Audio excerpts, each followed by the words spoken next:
Iron sharpens iron. Hello, saints. On the pagan date of May 31st is the seventh Sabbath counted in the instruction given in the Bible. Most people add a day and say the next day is Pentecost. Is this correct? The answer is no. Let's take a look at two verses that give the instructions of Pentecost to see why.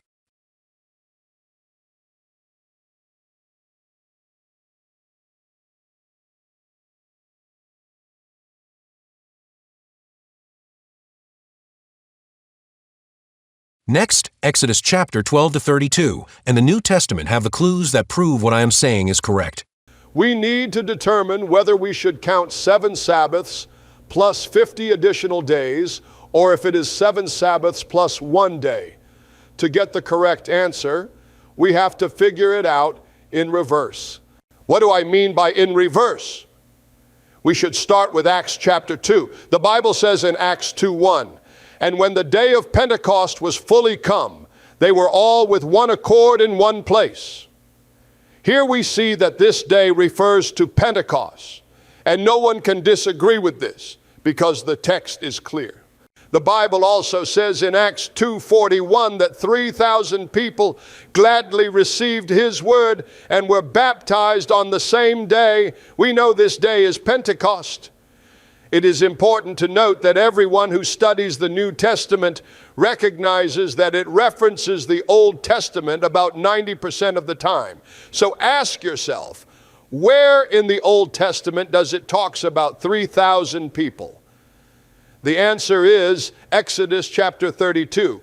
The Bible says in Exodus 32:28 that there fell of the people that day about 3,000 men.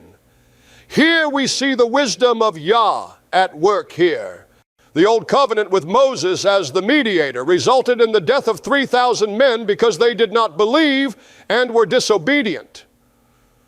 In contrast, the new covenant under Yeshua saves lives.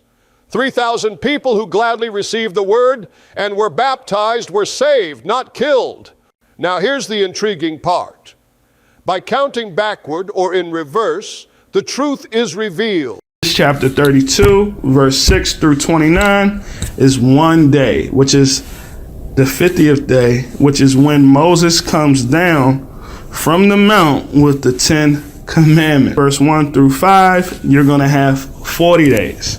Your next 7 days, right? You're going to get that from reading Exodus chapter 24, verse 4 through 17. If you read Exodus chapter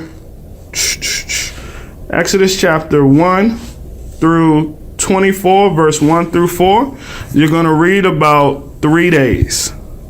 But you're only going to count 2 of the days because we're commanded to count 50 days, right? After the 7th Sabbath is complete.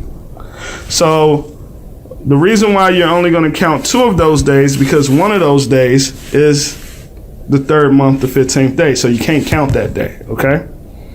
So the 7th day Sabbath, which is Exodus 19 verse 1, the 3rd month, the 15th day, would not be counted, okay? We arrive on the 15th day of the 3rd month, which is 2 months after the Israelites left Egypt.